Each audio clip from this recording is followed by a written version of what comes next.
I'm Lynn with Psychic Focus at psychicfocus.blogspot.com, and today I thought I'd pick a topic that's been talked about quite a bit in the media, and that's the New Green Deal, climate change, and weather just in general. So the question is, hi Lynn, I like your work. Thank you for doing it. There's a lot of talk of climate and weather, both manufactured and natural.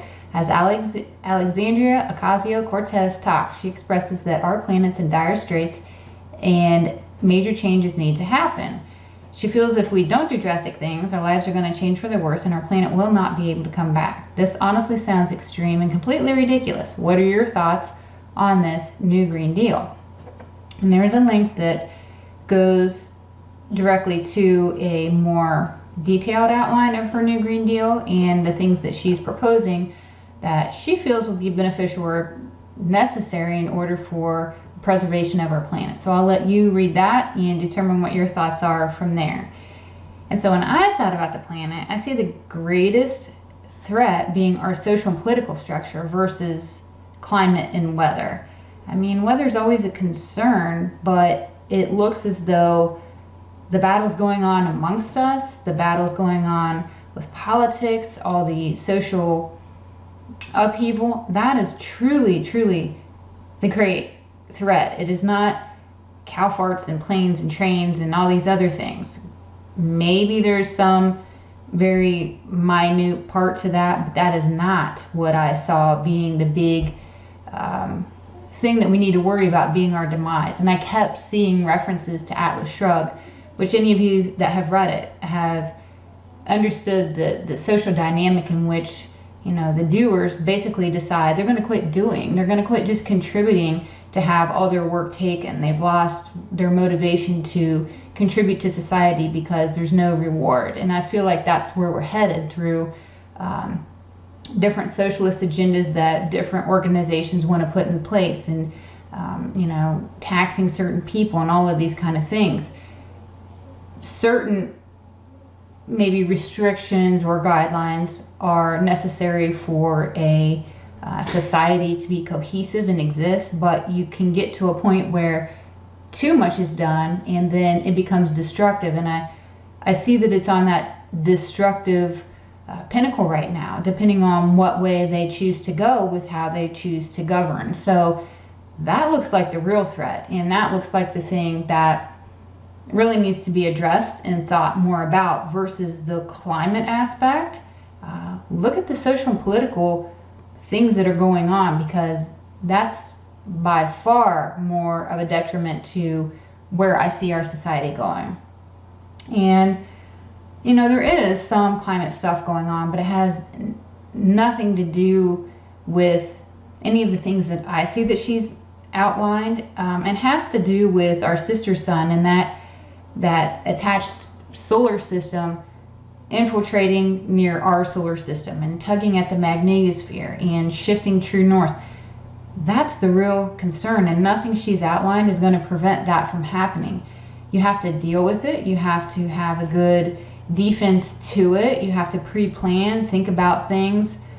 But ultimately, I don't see anything that she's proposed going to stop that from happening. So I just don't really see anything tangible to what she's doing as far as being able to help promote a healthy society or promote the longevity of what we have here.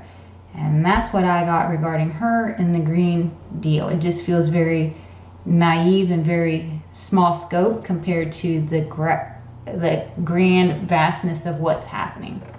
Okay, next question. It says, I was wondering if you see any big problems for my home country of the Netherlands in relationship to sea level rise, and if yes, when?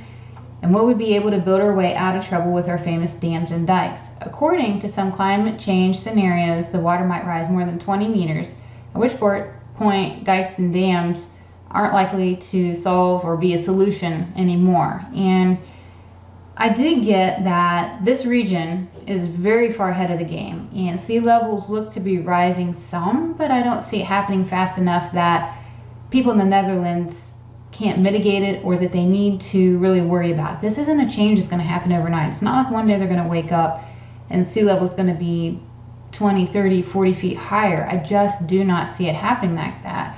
You might have years in which you're challenged with crops. It might be kind of marshy, or you have some flooding or some kind of weather activity like that. But I don't see this big sea level gush or this big rise. So I get that what is happening in that area and the things that they're doing to prevent or mitigate what is to come is going to be effective. And I just don't see anything really disastrous that needs to be of really high concern.